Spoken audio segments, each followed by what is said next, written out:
Albania has recently become a very popular destination. With its wonderful coastline and breathtaking interior of rugged mountain ranges, it is populated with a distinct yet varied culture, an untouched beauty of fascinating history. It's no wonder that it is continually rated as one of the top travel destinations. My name is Robert Hackman, a working photographer who specializes on Albania, and for more than 20 years I have been traveling and getting to know this fascinating Balkan country. In these series, I'm going to bring to you the Albania that I have explored and fallen in love with, to show you the unusual and the unique.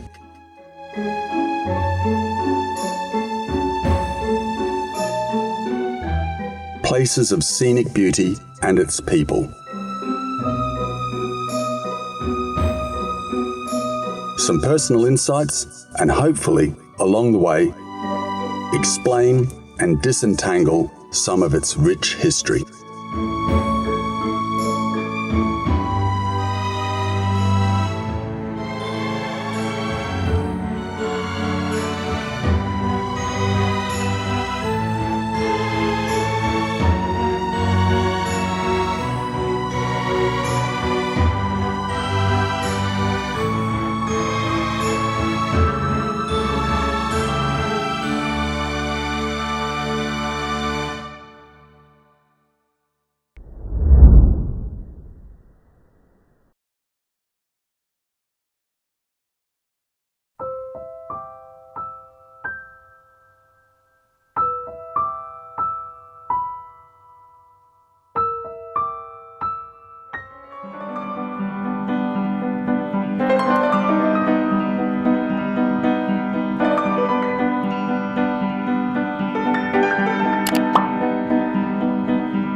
In this small park in a school on the main street of Vlora are several infantry bunkers that were built by the communists after the Second World War. These bunkers have been turned into follies for the park, and for many years I photographed bunkers in their reuse, so I'm very much in my element here. But in all of my travels around Albania, there's one bunker in particular. It's not been reused, and it's very closed, and it's still a military installation. So it's been very hard to get into. Today, we've been given permission to film inside the submarine base at Porto Palermo. So it's a very special day. So we're going to drive down to Porto Palermo and stop a few places along the way, see the submarine base, and there's also a castle there, Ali Pasha's castle in the middle of the bay. Beautiful little bay. So it's about an hour's drive from here or so. So let's get going.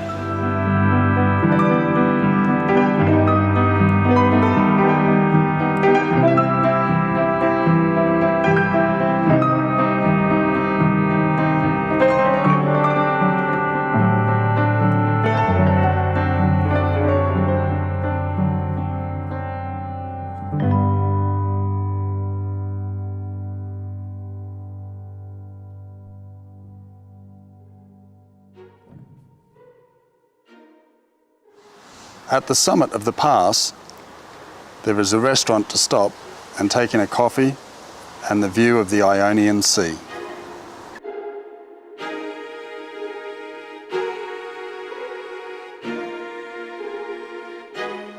Mirë dita, si jeni mirë? Mirë. Faleminderit.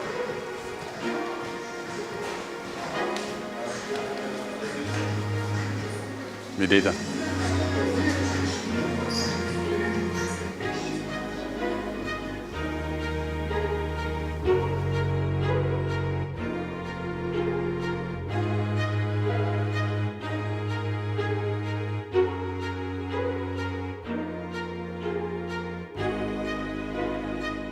At the base of this mountain pass is a beach, Palermos, which is the most likely landing place of Julius Caesar's army when he was chasing Pompey around the Balkans during the Republican Wars.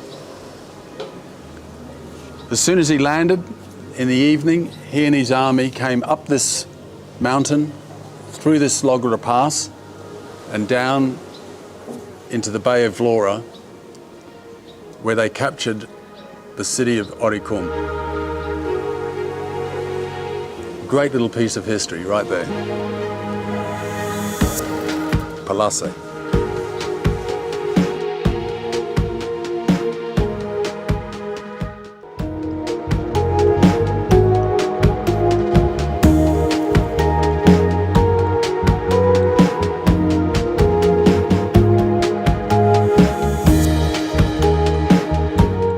Well, that was a pleasant drive from Vlora over Logora Pass and then down the coast. And we've now arrived at Porto Palermo, which is in the south of Albania on the Ionian coast. It's protected by two large headlands and high hills behind it. In ancient times, this bay was known as Palermos, but was given its new name, Porto Palermo, during the Byzantine era. Down here is the submarine base, which after 20 years I'll be going into. So I'm very excited about that. We've got permission by the military to go in there and film today. So we'll be doing that, and then after that we'll be looking at Ali Pasha's castle, which is situated in the middle of the bay.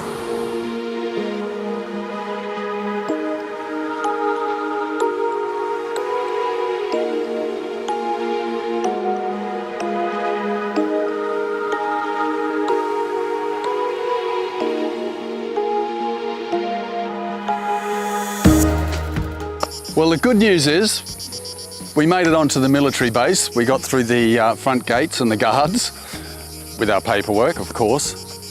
But the sad news is today they've decided to close the tunnel and they're not allowing us to go into film. These things happen with military. You never know what activities they've got going on, etc. So what can you do? But the good news is we're on the base. We're right next to the tunnel. And I'll just give a bit of a backstory here. So in 1944, at the end of the Second World War, the communists took power in Albania under the command of Enver Hoxha, who became a ruthless dictator. This government was formed under the protection of the Yugoslavs and also the Soviet Union. But this relationship was very short with both of them. They broke off ties with the Yugoslavs a few years later because Enver Hoxha was very concerned that Albania would be annexed by the Yugoslavs. So he cut off ties with them in 1948. And then with Khrushchev in the Soviet Union becoming a bit more of a revisionist, taking a softer line with communism, so that they could live within a mixed global community, Enver Hoxha thought that he was becoming too soft and a revisionist, walking away from the strong Marxist-Leninist communism that he had adopted. So he began cutting off ties with the Soviet Union. When the Soviet Union finally invaded Czechoslovakia in 1968, that was it for Enver Hoxha. He then broke off all ties and left the Warsaw Pact.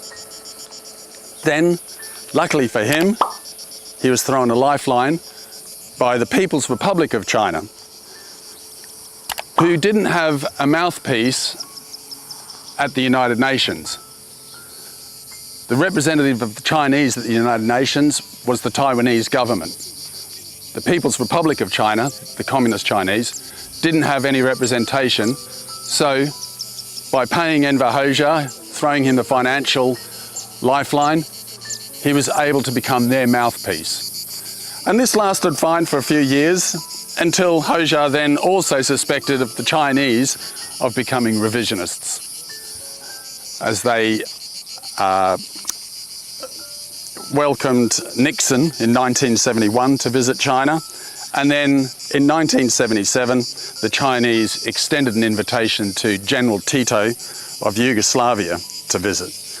And for Enver Hoxha, that was a step too far. So he decided to cut off ties with the Chinese as well and go it alone. He tried to make Albania an independent state that was self-sufficient, but as we know, that became a disaster. So Enver Hoxha was completely paranoid of imperialist invasion, of other communists invading. So he then went on a spree, starting in the 1970s, of building bunkers all across this land, about 175,000. And this bunker for submarines is the only one of its kind in Albania. It's very unusual. Sadly, we're not going in, but we can definitely film around it and have a look around the area. Let's go.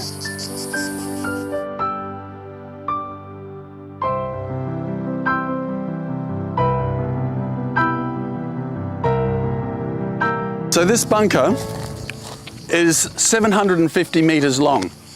Massive feat of engineering that goes completely under this headland and opens up with another gate onto the Ionian Sea.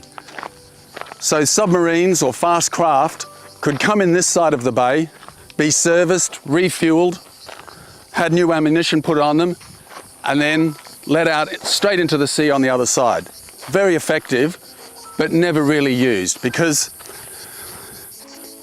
in 1955, when Albania joined the Warsaw Pact, the Soviet Union stationed 12 Whiskey-class submarines here, with the intention of being able to control and check NATO within the Mediterranean. This worked fine for a few years until Enver Hoxha became concerned about Khrushchev becoming a revisionist and forced the Soviets to leave Albania. With them, they took 8 of the Whiskey-class submarines, so he was only left with 4. Making it difficult to find parts for the submarines, and with these crumbling infrastructure, these craft pretty much became useless. There's one still stationed in Vlora at Pasha Liman Naval Base. It's decaying. The other 3 have long been scrapped. But this base was used for a short time with the submarines, and they'd come in this side and leave the other side. Enver Hoxha was also very concerned about the proximity of NATO to his maritime border. As we have Corfu just a few miles away, there was an incident immediately after the Second World War with the British Navy when they fired on the British Navy for being too close to their border, and also they then mined the channel there and blew up 2 British ships, and many sailors died because of that. So this proximity to NATO forces also would have determined this base to be built here, especially for fast craft and for submarines, good deterrence for keeping NATO away from him.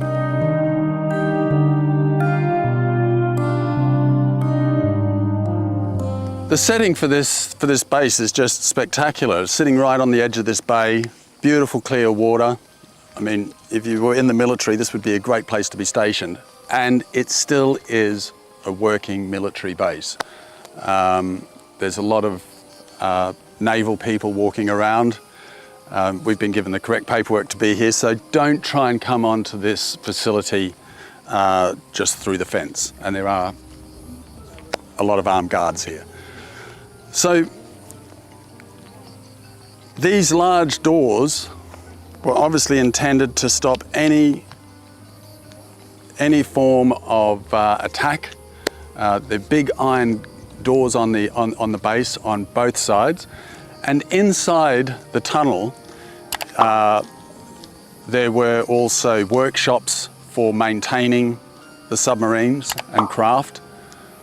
There were barracks, and it had many hundreds of men stationed here during the Cold War.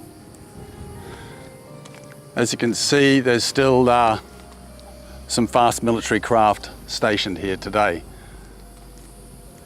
But the water's just spectacular. Obviously a deep channel to allow submarines to come in. And I've seen some spectacular looking blue fish swimming around in here. Obviously they don't need the paperwork. But that's it. It's a huge structure and a massive feat of engineering to go 650 metres through this rock.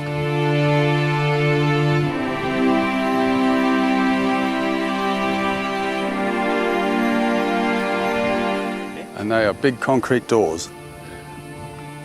Some of the artillery bunkers that you find around Albania have massive concrete doors on them, blast doors, but these are absolutely huge. It's like a mix between the dystopian past and Lord of the Rings.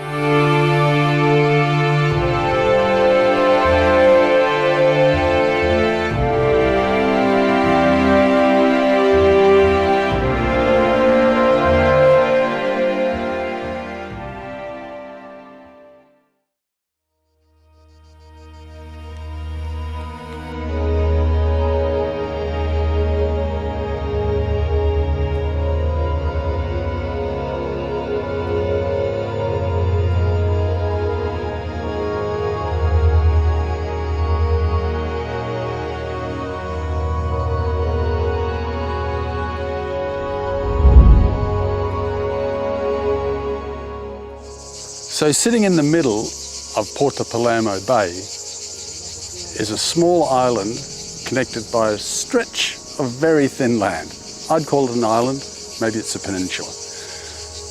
But on this island is a castle called Porto Palermo Castle, sometimes referred to as Ali Pasha's castle. Ali Pasha didn't build this castle. This castle was most likely built by the Venetians, as it has a very similar design to the Venetian castle slightly south of here in Butrint, which was built in 1500. We know that this castle in 1662 was of great concern to the Venetians. They were worried that the Ottomans who were invading would take command of this castle and launch an attack on Corfu, just 2-3 miles away across the channel. So there was a castle here in 1662 before Ali Pasha. Ali Pasha was a despot that controlled all of this area in southern Albania in the early 19th century. One of the stories attached to this, when he renovated, he didn't build it, he most likely renovated this castle, and one of the stories attached to it is that 2 French engineers helped him renovate it, and on completion he had them both killed, probably to protect any secrets about it. But this story's probably a myth, and it's told more to tell about Ali Pasha's ruthlessness than it is about trying to keep secrets of this castle. It's 300 lek to get in now. It was free for many, many years, but with the increase of tourism and helping with the maintenance of the castle, there's a small entrance fee. But it's well worth coming here and having a visit and having a look around and exploring Ali Pasha's castle.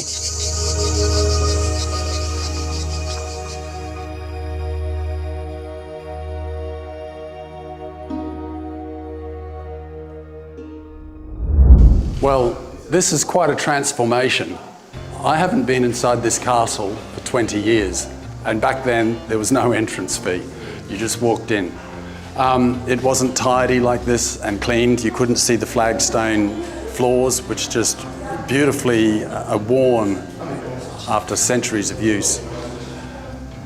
The middle of the castle is one open area with various antechambers coming off it. This castle was also given to the British to use in the early 1800s.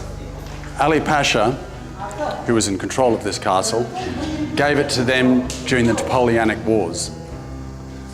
William Leake, who was a British diplomat and military attaché to Ali Pasha and other rulers in this area, inspected this castle in 1806. And the only thing protecting it were 10 soldiers and 2 4-pound guns. So Ali Pasha did not place very much strategic importance on this installation. Hence, he gave it to the British to use in the Napoleonic Wars. It was never really used that much. And then after Ali Pasha's death, it basically turned into ruin. So one of the myths and stories about this castle is that Ali Pasha built it for a much younger wife that he had, called Vasilici. She was probably in her early 20s or 20 when she married him, and he would have been well into his 70s. But he loved and adored her very much. So although he probably didn't make this castle for her, he renovated it. The story goes to show just how devoted he was to his younger wife. In fact, he was so devoted to her that, being a Greek Orthodox religion, she was allowed to practice her religion in the court, which he had at Tepelena, and also build a very small chapel, which actually held masses. This was very unusual, being a strong Muslim area under Ali Pasha, and him being most likely Bektashi, which is a Sufi, Muslim Sufi order. So he was very devoted to her, and that is why the myth that he built this castle for her exists.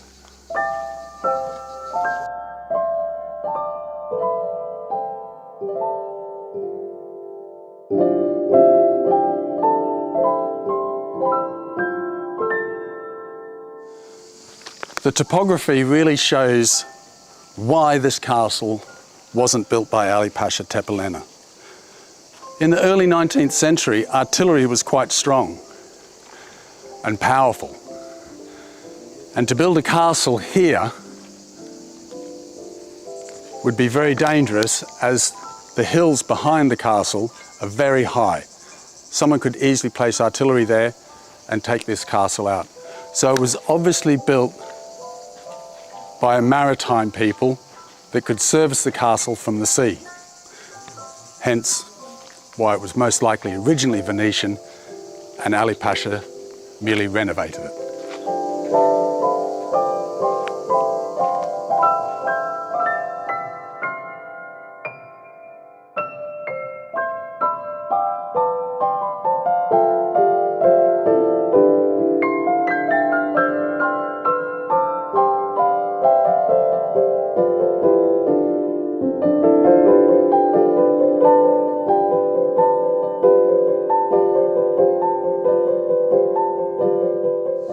It's such a beautiful castle in such a wonderful setting, and so good to see it so tidy and cleaned up since I was last here over 20 years ago. But as wonderful as it is, this was also used as a prison by the Italians during the Second World War, and then by the very harsh communist regime between the years of 1949 and 1950. Many political prisoners, men, women, and also children that came from wrong families, were interned here. The conditions were very bad. There was mold, the roof continually leaked, people were going blind from the black mold, their health was bad, and they had to close this castle down. So, whilst walking around, give a moment or two to those people who suffered and were cruelly tortured during that period of history.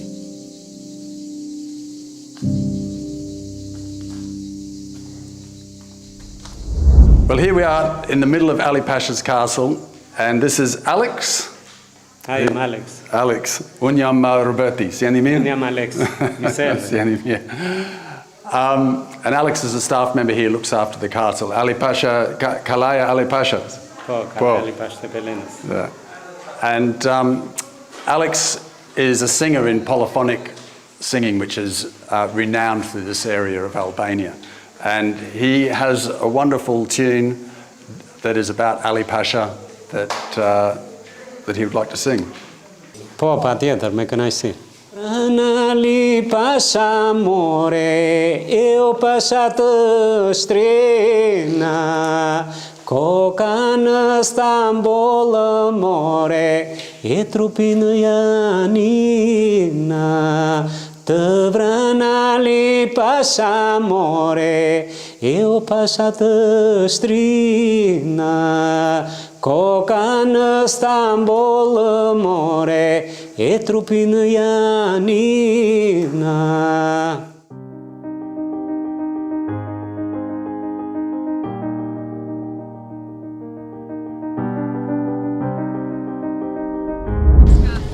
Well, I've had a really enjoyable day here at Porto Palermo, which is always the case when I come here, seeing the castle. But the best way to end the day is at the beach, and there's lots of great swimming places around this small bay. This one here next to the church, there's a very small church, St. Nicholas Church.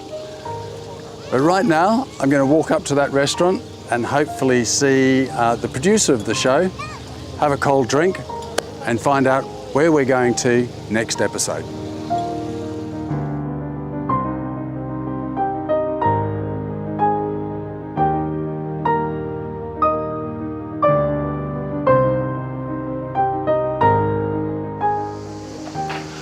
Hi, Robert. Rodina, sjeni mirë? Mirë? Mirë, shumë mirë. This is Rodina Junga, our producer. Well, that went well. It's a warm day. Thank you. Yeah. Very how warm. is Porto Palermo. Porto Palermo was great. We didn't get into the submarine base. We got onto the base. Why? We never know what the military are up to. They said we could come in and film, but then on the day, when we turned up, But can't do it. yes, okay. But This is how it is. But it was great to get onto the base and have a look around. And then we did Ali Pasha's castle. That was great. And then now we're wondering where you're going to send us off to for the next episode. I think we go to Canina. Canina. Canina. Canina. I love Canina. castle. Another castle. Another castle. Ali Pasha and then another castle. I like it.